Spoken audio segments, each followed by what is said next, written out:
And behind me, you can see locals here tell me that this river is usually only about 100 feet wide at this point in the river, but it has swollen to at least 10 times wider than its usual width. And they're telling me that it's already crested once, and that was at 34 feet above its normal level. It's also expected to be taking in more water as water is being released from Lake Amistad upstream near Del Rio. Neighborhoods along both sides of the river have been damaged, in many cases on the Mexico side, completely washed away. Thousands have been evacuated and are being shuttled to shelters, as you can see in video taken by TV Azteca Noreste. Now, in a late development today, as you mentioned, the mayor of Piedras Negras, Jose Manuel Maldonado, and 6 others perished when their small plane went down as they were surveying the flood damage over Piedras Negras. Now, help and supplies are trickling into affected towns in Mexico, but not nearly fast enough. Selma Davila is one of my cousins who is trying to send water and aid to family members in Nueva Rosita, about an hour in from Eagle Pass. I just think that I was there before and that didn't happen. Imagine if I was there, and all that things were happening. I would be worried too if I didn't have a dream. Now, there is a lot happening here as more rain is expected, and we are gathering the latest images and interviews from the worst affected regions, and we'll have much more coming up for you on Eyewitness News tonight at 6 and 10 o'clock. Reporting live from Eagle Pass along the Rio Grande, Sarah Lucero, KENS 5 Eyewitness News. We return now to Eagle Pass, where Sarah Lucero is covering that disaster. Sarah? Well, Jeff, it is a dry and overcast day today here in Eagle Pass, but residents and authorities are bracing for another wave of rain that is sure to prompt even more evacuations and road closures here, and even more devastation over in Mexico just across this already swollen Rio Grande. Torrential walls of water flowed over the Venustacio Carranza Dam, destroying everything in its path in the city of Ciudad Anáhuac downstream. 18,000 residents there were evacuated. Some had to be forced to go, taken to shelters at schools and other public buildings as their homes and belongings were washed away. Along the Rio Grande, officials were forced to release water from the Amistad Dam near Del Rio. Water is still making its way to Eagle Pass and Laredo today, where some communities had to be evacuated and roads closed. Marisela Morales' family was evacuated from their homes. My family lives in Piedras Negras, and it was scary too over there because the river is really high. In downtown Eagle Pass, the Rio Grande reached into these homes where homeowners today tried to return but couldn't. No se puede entrar. Está todo tirado. He was not allowed back, he says. It was all a big mess. As the traffic moves across the international bridge, some business owners backing up to the river are surprisingly optimistic. 12 years ago was the worst. This time it was so-so. We're getting ready again, prepare for it in case something happens. Sheriff Thomas Herrera says he is ready to carry out evacuations again at a moment's notice. And as we mentioned, more rain is expected in the forecast. Our chief meteorologist, Bill Taylor, is keeping an eye on the Viper 5 radar and has more on those chances. Bill? Yes, Sarah, this is an increasing problem because Our own Sarah Lucero is live in Eagle Pass tonight, where residents are praying that they don't see any more rain. Sarah, good evening. Good evening, Jeff. That's right. And tonight, residents are still amazed at how high the water got in this normally quiet Rio Grande River that is usually just about 100 feet wide at this point, but it grew so much. It was actually coming just a few feet away. I'm on Main Street right now, just about a block away from downtown Eagle Pass. And even tonight, the water is coming up pretty close, just about 20 feet back from me. So residents here are hoping and praying that any more rain stays away for a while. Well, supposedly it was just here. Joanna Bañuelos points to where the water level rose inside her home. All of a sudden, they just told us to evacuate in 30 minutes to check whatever we can. You came into the house? Yeah, it was already like on the floor. Where we were stepping on, the water was already here. It was 1 a.m. when that happened. The Rio Grande swelled to over 33 feet, prompting Bañuelos, her family, and many others in Eagle Pass to get out fast. No se puede entrar. This man says he hasn't been able to return to his home either. But most of Eagle Pass has and is cleaning up the destruction caused by the flood. In northern Mexico, there were catastrophic losses. Torrential waters flowed over the Venustiano Carranza Dam, prompting evacuations of 18,000 residents in Ciudad Anáhuac downstream. Neighborhoods in Piedras Negras, Nueva Rosita, and Sabinas, Coahuila were completely inundated or swept away, leaving thousands homeless or in shelters. We're getting ready again, you know, prepare for it in case something happens. Back here, authorities are ready to jump into action if needed. Up until tonight, Bañuelos and her family were sleeping on a sidewalk and in their cars near their home. But they feel lucky just to be alive. Well, they said it's going to rain, but hopefully it won't raise up again. Well, some good news. Late tonight, someone actually offered to pay for the Bañuelos' family to stay in a hotel, at least for tonight. Another thing to consider is that water is still being released from Lake Amistad here upstream from this area. So that, coupled with any more rain for Eagle Pass in northern Mexico, would create some major problems in this region. What are the chances for that? Let's check in with Chief Meteorologist Bill Taylor, who is monitoring Viper 5 radar. Bill? Yeah, I wish I had better news, Sarah. Sarah Lucero is on the way there right now and joins us on the phone with the latest. Sarah? Hey, Fred. Well, you know, rain and rising river levels have been the concern here along the border for a few days at least. Now, you've seen the video, as you mentioned, of all the destruction that it caused in towns like Anáhuac and Piedras Negras in Mexico, Eagle Pass, and all around Lake Amistad. Well, today we are just now going to be arriving in Laredo, and the skies have been overcast on the way here, even beginning to drizzle and rain on and off as we've gotten here. Now, the city of Laredo has been preparing for what they've seen happen upstream to happen here. So they're expecting the Rio Grande, they tell me, to crest this afternoon at over 40 feet in the different areas. Now, that's sure to cause even more flooding, so they do have evacuation orders out. They've decided to shut down all 4 of the international bridges. That is something that they just decided a few minutes ago because they're afraid the rushing water might affect the integrity of the bridges. Also, the Civic Center here is open as an emergency shelter for people who have been evacuated. The Emergency Operations Center is also fully activated. We're going to be looking at all of those elements, Fred and Karen, and we're going to bring you the latest on what's happening here out of Laredo and across the border, coming up on Eyewitness News at 5, 6, and 10. All right, Sarah, on the way to Laredo and just about to arrive there. Thank you. Sarah Lucero is live in Laredo, where the situation continues to worsen by the very minute. Sarah, how are things where you are now?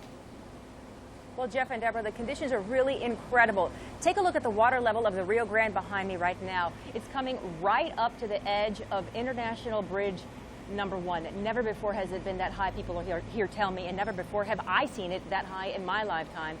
But the city of Laredo has been anticipating having to deal with these kinds of conditions. They opened up their Emergency Operations Center. They also ordered evacuations. So families living in flood-prone zones have been coming together to get their loved ones out of harm's way. Well, we're just tying it up, Mama. They're moving. We got to start going. Vámonos. As fast as they can. Yeah, grab that one and put it on the other side. As long as we have family, we're good. So we're trying to get as much stuff out as we can. Once residents of the Delwood neighborhood in Laredo got the order to evacuate, they didn't waste time. And I told you know what? We better call Angela, my sister, because she's the one that lives the closest to the river. And sure enough, we all just started getting together, calling each other, and saying, hey, Angela needs help. This is the second row of homes threatened by the rising Rio Grande. Most residents on the street behind it left at 4 this morning, except for this family hauling furniture in waist-deep water. Last night we started, but there's people that don't want to leave. You know, they're residents because they fear that they're going to get burglarized. And, you know, we're doing the best we can. You know, we're working together with other agencies. The city of Laredo activated their EOC after monitoring the flooding disasters upstream. An emergency shelter was open, and so far 2 of the 4 international bridges were closed over fears the powerful currents could damage the structure's integrity. That's something that is being discussed, that was discussed earlier today, and that's why the decision came to the controlled flow of traffic. I don't know if we'll need to go to a complete closure unless something catastrophic were to happen between now and later, but I think we're okay right now with just the controlled flow of traffic. Well, also today, Laredo's Mayor Raul Salinas and a county judge signed a state of disaster declaration, making the region eligible for state and federal emergency funds. Reporting live in Laredo, Sarah Lucero, KENS 5 Eyewitness News. We have a split edition of Eyewitness News tonight. Sarah Lucero is in Laredo covering the bailout at the border. Sarah, good evening. Good evening, Jeff. Well, it's been raining almost nonstop here since about 2 o'clock, and the Rio Grande has been rising more and more. Right now, if you take a look at the water level behind me at International Bridge number 1, it's coming right up into the bridge. The highest level it's ever been, people here tell me. And if we pan across the river, what you hear right now is a chopper from, it looks like the Texas National Guard, which has been here. But over at International Bridge number 2, on the other side, Mexican Customs Office are halfway underwater. Even before the river swelled this much, though, residents around here have been scurrying to get loved ones to safety. They got the orders to evacuate, but didn't get out in time before the water was at least waist deep. As long as we have family, we're good. So we're trying to get as much stuff out as we can. All right, we gotta go. Andrew Plego and his cousins all left work early to help their aunt move her belongings to higher ground. We gotta start going. Vámonos. It's been a collaborative effort in the Delwood neighborhood as friends and loved ones pitch in to help others load what they can before the Rio Grande moves in. The house is insured, but the beds and all those are not. So we try to load up as much as we could so that we wouldn't have such loss. The street behind these homes evacuated at 4 this morning, and late this afternoon, other residents were watching the river creep up closely. After the disasters upstream, the city of Laredo anticipated they'd have to deal with similar problems, so they shut down 2 of the 4 international bridges immediately. I don't know if we'll need to go to a complete closure unless something catastrophic were to happen between now and later. They activated the Emergency Operations Center, opened up an emergency shelter, and ordered evacuations. We just, try to see if we can get them out of there. Yeah. Support their safety. One of the biggest concerns here in Laredo are these bridges behind me. They are the lifeline between Laredo and Nuevo Laredo. So if damage happens to even one of them, some long-term recovery would be very, very difficult. And right now, there are some big things floating downstream. There's a couple of 18-wheelers. The trailers are floating down. Of course, we're worried that that if one of them hits the bridge, you could see some damage. So we're watching this, and it's just amazing what's been happening here. Well, upstream from here in Eagle Pass, things are not improving. The flooding there is getting even worse. Let's take a look at some of those images. Releases from Amistad Dam are continuing, and rising waters from the Rio Grande are flooding more homes there. Valverde County Sheriff Joe Frank Martinez is continuing to urge people to leave their homes if they're anywhere near the Rio Grande. The Viper 5 radar has been very, very active all day today. Our chief meteorologist, Bill Taylor, has been telling us about these storms coming this way. Let's go to him right now for an update. Bill? Yes, Sarah, the bands are coming in from the east. We have team coverage of the massive floods tonight, beginning with Sarah Lucero. Sarah, how are things along the border now? Good evening, Jeff. Well, tonight, the river has crested at the Columbia International Bridge about 30 miles upstream from here. Here at International Bridge 1 and 2, the water is expected to rise overnight, and what they could use now more than ever is a long break from this rain as evacuations continue. These guys are keeping one eye on the growing river behind them and another on the mattress they're trying to save. Their family didn't move fast enough when they got orders to evacuate and were loading up in waist-deep water. Come on, let's do it. Others in Laredo's Delwood neighborhood had a little more time before the Rio Grande literally moved in. We all came to help her take everything out. She's been through this once in 1998, but it wasn't this bad. This subdivision is one of 4 Laredo's mayor says are low-lying in the city and were evacuated beginning at 4 this morning. The row of houses behind Leticia Aguilar's sister were already completely filled with water by this afternoon. The most important thing was making sure that we took care of people.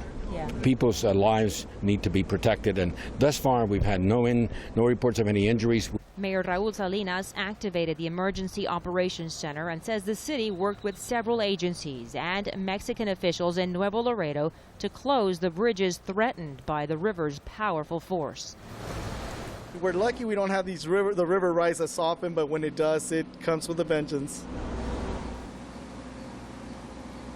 Well, the Columbia Bridge should be reopened by tomorrow morning. Bridge number 1 is going to stay closed until the near future, but it is safe to say that it's going to be a while before things return to normal here along the border, especially as the Viper 5 radar continues to be as active as it has been. Let's check in with Bill Taylor for a look at that right now. Bill? Yes, Sarah, some breaks out there right now. Our coverage begins with Sarah Lucero, who is live right now near Laredo. Sarah? Deborah and Jeff, right now 3 of the international bridges here in Laredo have been completely reopened, and city officials are telling me they're working to reopen bridge number 1, which is right behind me, at least to pedestrians. You can see the water in the river has receded at least 2 to 3 feet. But the news is not so good. Some few miles south of here along the river, where communities there are still in the middle of emergency evacuations. We're out for a baseball tournament in Victoria, Tamaulipas, and when we came back, the water went up my house like 12 inches. The sight of her home was a shock to Olivia Ramirez and her family, who had heard it might rain but never imagined the river would climb some 800 feet of parkland into her home. I was surprised. I was like, wanted to cry because like everything was, I thought everything was destroyed. In the community of Rio Bravo, there are already dozens of homes swallowed up by the Rio Grande. They back right up to it, and those familiar with the infrastructure here say these residents didn't stand a chance.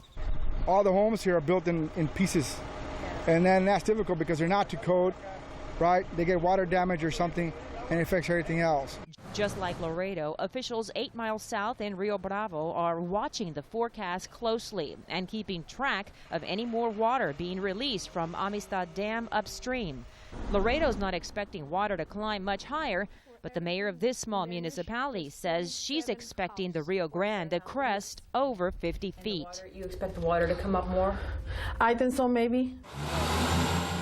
Even rescuers face risks getting people to safety. This National Guard truck had to be pulled out of the sinking mud. Team leader Sergeant Juan Alvarado says better them than civilians. Our mission is to come and assist, and we're doing that. Well, the situation back here in Laredo, you could say, is still very critical, but at least it has stabilized for now. And if we continue to get some good breaks in the rain, city officials tell me that flooded out residents here will be able to return to their homes in about 3 days. Reporting live in Laredo, Sarah Lucero, KENS 5 Eyewitness News. We continue live team coverage of the Rio Grande Rising. Live with Sarah Lucero, who is in Laredo. Sarah? Well, Jeff, it's a sunny but very humid day here in Laredo, and the threat of rain still exists. But some good news, 3 of the international bridges are now completely reopened, and the water is receding. But 8 miles downstream from here, residents in those communities are still being told to evacuate. Juan Lara is glad he got out when he did. We cannot be here because it's danger, everybody. His neighbor wasn't so lucky, so today he returned to retrieve more of his belongings and help the Texas National Guard move his neighbor's belongings to higher ground. Just like Laredo, officials in Rio Bravo are watching the forecast closely and keeping track of any more water being released from Amistad Dam upstream. So evacuations will continue in Rio Bravo and other communities downstream from Laredo, sending people to shelters like this one at Garcia Elementary School, where the HEB mobile kitchen and food supplies arrived today, ready to prepare 2,500 meals per hour to anyone affected by the floods and hungry. Oh, this is community. I mean, we're from Laredo. As you know, this is a big part of us, and especially here to help anywhere in the state of Texas, but that's what we do. Well, back here in Laredo, there are no more evacuations taking place, and city officials tell me if the weather cooperates, displaced residents here can soon return to their homes in just a few days. So are we in the clear yet?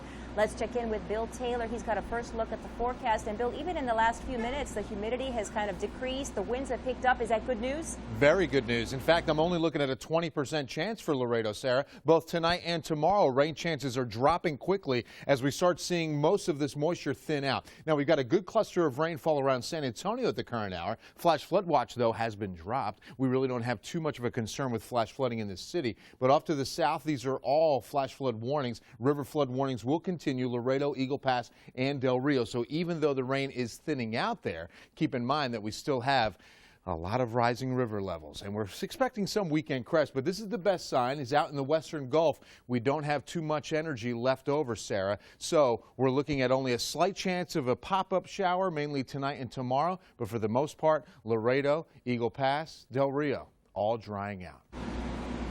All right, that's good news to hear that. Thanks, Bill. Upstream of here, though, in Valverde County, they are still keeping a close eye on the Rio Grande.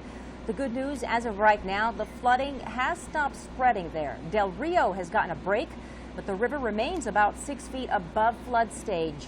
Relief donations for Del Rio, Eagle Pass, and neighboring Mexico towns are being gathered, and they can welcome anything you give. Back out here live, you can see some of the afternoon headlines from Nuevo Laredo. It says, Pasó lo peor, the worst has passed. So the good news, they are getting the food and supplies that are now reaching those who were displaced. For more on our coverage along the border here, you can log on to KENS5.com. Reporting live in Laredo, I'm Sarah Lucero, KENS 5 Eyewitness News.